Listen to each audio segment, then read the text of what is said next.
Hello hello et bienvenue dans une nouvelle vidéo. Aujourd'hui on se retrouve parce que je suis partie la première semaine de septembre au Monténégro. Je vous ai filmé quelques plans pour vous partager mes vacances. Donc je vous laisse les découvrir. On se retrouve juste après.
En fin de journée, il est 23h.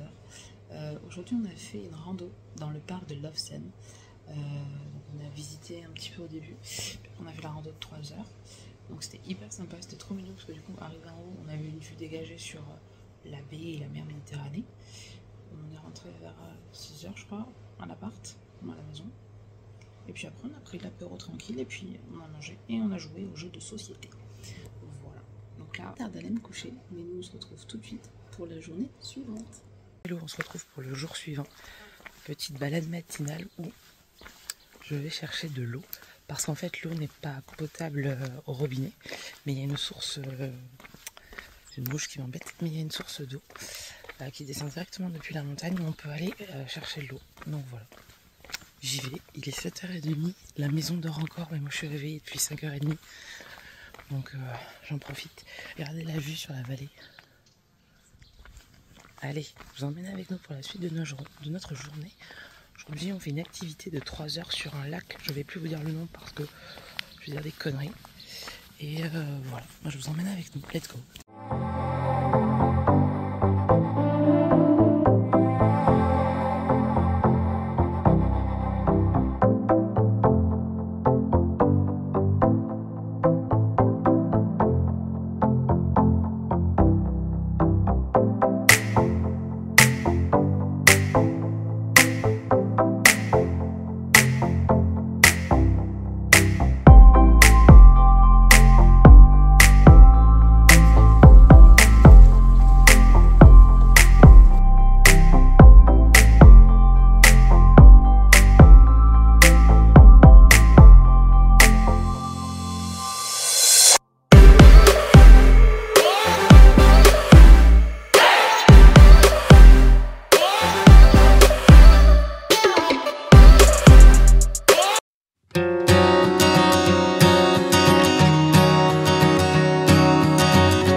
mes vlogs depuis un petit moment, vous savez que je vais vous donner mon avis et 2-3 tips sur mes vacances au Monténégro. Déjà, je vais revenir un petit peu sur toutes les activités qu'on a faites durant cette semaine. Du coup, premier jour, on a fait le parc national de Lofoten. J'ai beaucoup aimé ce parc, c'était très joli. On avait vu sur 365 degrés sur la vallée, donc c'était top. Après, on a eu une vue sur la baie qui était top, on a fait de la rando, c'était super. Il faut savoir du coup que l'entrée est payante et que si vous voulez monter du coup pour voir le point culminant, il faut payer en plus 8 euros. Le lendemain, on a fait du bateau pendant 3 heures sur le lac Skadar, si je dis pas de bêtises. Et du coup, entouré de plein de nénuphars, hyper jolis. On avait l'impression qu'il y avait des petits crocos qui allaient sortir à un moment donné. Puis on s'est arrêté sur une espèce de petite île où il y avait du coup une petite chapelle. Donc ça, c'était stylé aussi. Puis on est revenu, on s'est baigné ensuite dans le lac qui était à 30 degrés. C'était fou. Puis pendant ce petit tour en bateau, on a pu du coup boire un petit peu de vin du Monténégro et manger moi j'avais des merveilles, mais du coup c'est des beignets et c'était sympa aussi. Le lendemain, on est allé au parc national de Durmitor pour voir principalement le lac Noir. Il faut savoir que le lac était à 3 heures de voiture, donc 6 heures aller-retour de notre Airbnb. C'était très long. J'ai conduit l'aller, mon pote a conduit le retour, parce qu'on était 2 du coup conducteurs pour cette semaine. C'était long. Je vous avoue que la dernière heure, j'en avais pas mal marre. Faut savoir du coup que le Monténégro, il n'y a pas beaucoup de voies. C'est principalement 1 ou 2 voies, donc il y a beaucoup de bouchons. C'est pas hyper bien desservi. Le parc en lui-même était sympa, donc c'est pareil, c'est un parc payant, mais la randonnée était super jolie. C'était top, ça m'a rappelé 2-3 souvenirs de mes dernières vacances au Canada, même si c'est plus impressionnant les Rocheuses avec les lacs au Canada, mais là j'ai trouvé ça très mimi, très joli parce que c'était un peu dans le même mood. Le lendemain, on a fait Kotor, qui est entre guillemets le truc le plus connu dans la baie. Il faut visiter le village. Donc c'est très mignon aussi, très typique dans le sens où c'est en pierre apparente. Il y a beaucoup de monde parce que forcément c'est le truc à faire dans la baie. Il y a des énormes paquebots de croisière dans la baie. Il y en avait 2 ou 3 le jour où on y était. Donc ça fait beaucoup de gens qui arrivent dans le petit village parce qu'il est très petit. Voilà, j'ai pas trop ressenti l'afflux de touristes quand on était dans le village, mais voir ces énormes paquebots, ça fait quand même toujours quelque chose, parce qu'en plus on est tout rikiki à côté. L'après-midi, on a fait une activité toujours pareil, on était très bateau au niveau des activités, vraiment 3 heures sur un bateau, donc c'était trop bien aussi. On a découvert une petite île dans la baie où il y avait une chapelle. Donc c'était super joli parce que l'île du coup est dans la baie entourée de montagnes. Ça donne quelque chose d'assez sympa en termes de paysage. J'ai beaucoup aimé. Après on a découvert une ancienne base militaire qui servait à l'Allemagne si je dis pas de bêtises. Donc trop bien de rentrer dans la grotte en bateau et tout. Trop stylé. Et ensuite on s'est baigné dans ce qui s'appelle la grotte bleue parce que l'eau est bleue et c'était trop bien. J'ai beaucoup aimé, l'eau était hyper bonne, 24-25 degrés en pleine mer, donc là on n'était pas dans la baie, on était vraiment en pleine mer. Le skipper qu'on avait était trop cool, il a mis la musique pendant quasiment 3 heures, donc nous avec un pote on s'est ambiancé, on chantait et tout, donc c'était trop cool, ça donnait une saveur différente à ces 3 heures d'activité parce que forcément quand t'es dans le mood bah ouais vas-y on profite, on chante et tout, voilà, faut pas nous mettre du Britney Spears toxique ou truc comme ça. Nous on s'enjaille, donc non c'était plutôt cool. Et puis le lendemain on a visité Budva. On a fait quoi le matin? Je sais plus ce qu'on a fait le matin, je me rappelle plus. Mais je sais qu'on a visité ah si mais non, c'est pas le même jour. Le vendredi, on a visité Séville-Stéphane, qui est du coup dans un petit village. Donc il faut traverser un petit pont et c'est un petit village. Et on ne s'est pas spécialement renseigné avant. Et ce village est fermé depuis plusieurs années parce qu'en fait, il y a un conflit entre l'entreprise qui a acheté ce petit village et la municipalité. Nous, on pensait bêtement qu'ils pouvaient se visiter, mais pas du tout, tout est fermé, pourtant c'est trop mignon, c'est trop cute. Et l'après-midi on a fait des plages, on a aussi visité Budva, donc Budva c'est pareil, c'est trop mignon, c'est vraiment trop chou. On a dû payer pareil pour voir le point culminant de la ville, pour avoir une vue globale sur la mer et la ville de Budva.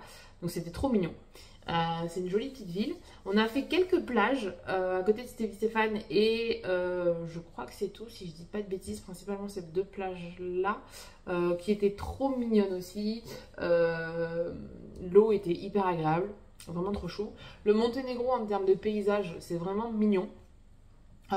C'est vraiment chou.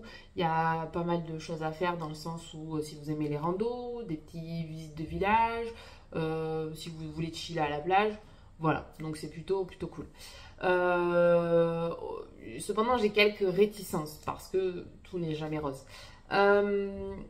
Il faut savoir déjà dans un premier temps, première chose qui nous a étonné, c'est que le Monténégro fait partie de l'Europe, mais pas de l'Union européenne. Donc, au niveau de votre forfait de téléphone, vous pouvez avoir du hors forfait. Ça a été mon cas. Je ne savais pas que le Monténégro ne faisait pas partie de l'Union européenne. Ce qui fait que quand j'ai activé mes données à l'aéroport, j'ai fait un hors forfait de fou. Je l'ai vite éteint, mais voilà. Ce qui m'a aussi fait bizarre, c'est que c'est sale. Ils sont pas très écolos. Il y a des poubelles qui traînent un peu partout. J'avais le sentiment que quand on roulait, les gens jetaient leurs poubelles par la fenêtre tellement qu'il y avait des ordures tout le long de la route. Voilà, c'est pas spécialement clean. Au niveau des habitations, j'ai vu beaucoup d'habitations, soit qui étaient en construction, mais les constructions étaient abandonnées.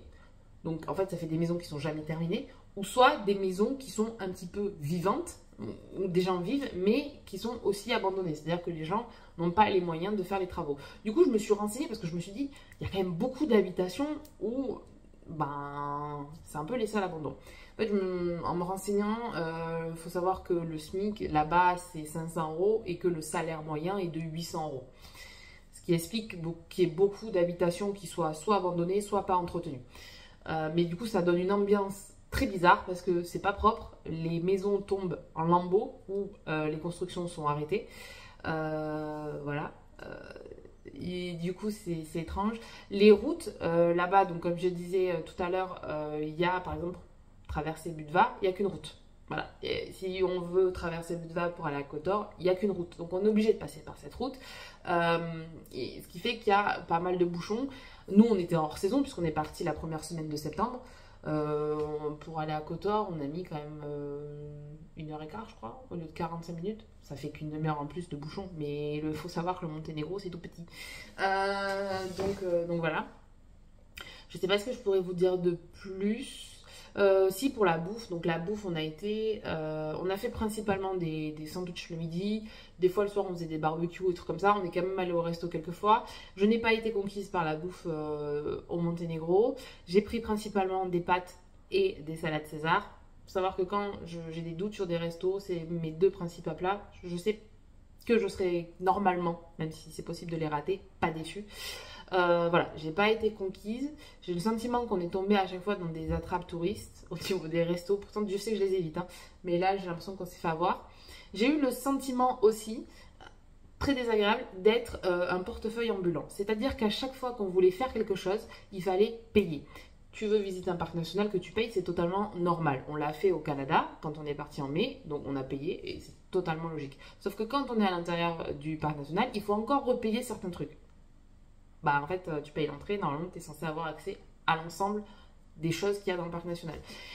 Pareil, on veut visiter la ville de Budva. On doit payer du coup pour aller au point culminant. Mais si on veut visiter le front de mer, il faut repayer. Et puis si tu veux visiter autre chose, il faut repayer. Donc, j'avais l'impression qu'à chaque fois qu'on voulait faire un truc, il fallait payer, puis rajouter autre chose à chaque fois. Donc c'était très désagréable. Donc au final, c'est des petites sommes. Au début, tu payes 5 €, puis après tu rajoutes 5 €, puis après 5 €, 5 €, 5 €. Sauf que la visite qui à la base devait te coûter 5 €, au final finit parfois par te coûter 15, 20, 30 balles. Donc vraiment le sentiment d'être un portefeuille ambulant, c'est très désagréable comme sensation. Moi il faut savoir du coup que, parce qu'on m'a posé la question, mes potes m'ont posé la question pendant les vacances. Oui, j'ai fait le Canada, oui, j'ai fait les États-Unis, oui, on paye pour beaucoup de choses là-bas. Cependant, quand on paye au Canada ou aux États-Unis, on paye pour l'expérience. C'est-à-dire que quand je paye, par exemple, un truc aux États-Unis, je sais que je vais payer, ok, ça va me coûter à une certaine somme, mais il y a toute une expérience. à côté. Ce qui n'était pas le cas du coup au Monténégro. Voilà. Donc ça c'était assez désagréable comme sentiment. Nous on était dans un Airbnb, donc on n'a pas fait de road trip, on est resté une semaine dans une maison. Donc c'était plutôt cool parce qu'on avait une piscine, donc ça c'était top. Voilà. Je sais pas trop ce que je pourrais vous dire de plus. Ah, les Monténégrins, je sais pas si c'est comme ça qu'on dit, mais bon, c'est pas grave. Très, très froid, très, très dur, pas du tout chaleureux. Voilà, c'est pas, on pourrait dire, c'est en bord de Méditerranée, un petit peu le sang chaud, comme les Espagnols, très accueillant. J'ai pas senti ça. Voilà. À comparer, j'ai fait du coup au niveau des pays baltiques la Slovénie, donc qui est donc pour vous situer, il y a la Slovénie, la Croatie et le Monténégro qui font comme ça sur la petite arc. À comparer du coup avec la Slovénie, je préfère largement la Slovénie pour les raisons que j'ai énumérées avant. C'est plus propre, c'est plus vert. Il y a des randos de fou à faire là-bas. Le paysage est diversifié. Différent là-bas. Je sais pas pourquoi, c'est un feeling. Des fois, on a des feelings avec les pays. Et là, si je devais comparer les deux, bah du coup, voilà, je préfère la Slovénie. Je vais vous dire que le Monténégro, c'était nul. Parce que non, c'était des vacances super sympas. Déjà, de base, de partir en vacances, c'est trop cool. En plus, avec ses potes, c'est encore mieux. Donc non, c'était hyper cool de partir en vacances avec eux. En plus, tous les jours, on a fait des activités différentes, que ce soit du bateau, des randonnées, que ce soit des plages, que ce soit même rester à la maison ou être à la piscine, que ce soit des visites de ville. Donc vraiment, on est parti qu'une semaine, et ce qui est déjà beaucoup. Mais tous les jours, en fait, on faisait quelque chose de différent. Donc ça, c'était plutôt cool. Donc moi, le Monténégro, si vous ne l'avez jamais fait, pourquoi pas. Mais faut pas en fait, parce que partir avec des a priori, moi je sais que dans ma tête j'en avais parce que c'est un peu une destination comme l'Albanie. On en parle beaucoup en ce moment, ça se développe beaucoup le tourisme là-bas, même si on voit qu'ils ont du mal à accueillir le tourisme de masse au Monténégro parce qu'il y a beaucoup d'immeubles en construction pour accueillir du coup cet afflux de personnes qui arrivent. Donc forcément, il faut absorber tous ces touristes qui arrivent. Mon ressenti sur le Monténégro est mitigé. Ça fait un moment que ça ne m'était pas arrivé sur des vacances. Il n'est pas positif, il n'est pas négatif. Il est mitigé, il est moyen. Voilà, j'ai vu des trucs cool. J'ai passé mes vacances avec mes potes, ça c'était sympa, c'était trop bien. Mais à côté de ça, il y a des trucs qui font que la balance reste stable. Elle n'est pas levée, elle n'est pas descendue, elle reste stable. Voilà, je parle beaucoup, comme d'habitude, vous le savez. Mon ressenti du coup au niveau de mon retour sur Paris, ça s'est bien passé. J'étais contente de retrouver principalement mon lit parce que même si le lit était confortable là-bas, il me manquait ma couette et j'ai pas très bien dormi. Je faisais des nuits de 5 heures et des nuits de 5 heures sur une semaine, c'est très court. Voilà, donc là j'essaie de retrouver un sommeil à peu près normal. J'ai pas vraiment déconnecté non plus de mon taf. Voilà, quand on était en rando, je pensais à mon taf. Des fois, quand on était posé en train de jouer, je pensais à mon taf. Voilà, j'ai pas vraiment déconnecté. C'est comme ça. Après, je suis partie qu'une semaine, donc ça me permettait pas non plus de déconnecter de fou. Mais ça m'a fait du bien. De prendre le soleil parce que ça c'est quelque chose aussi de fou, la différence entre le Monténégro et Paris. On est parti du coup du Monténégro, il fait 35, chaleur de fou, donc ça c'était trop bien.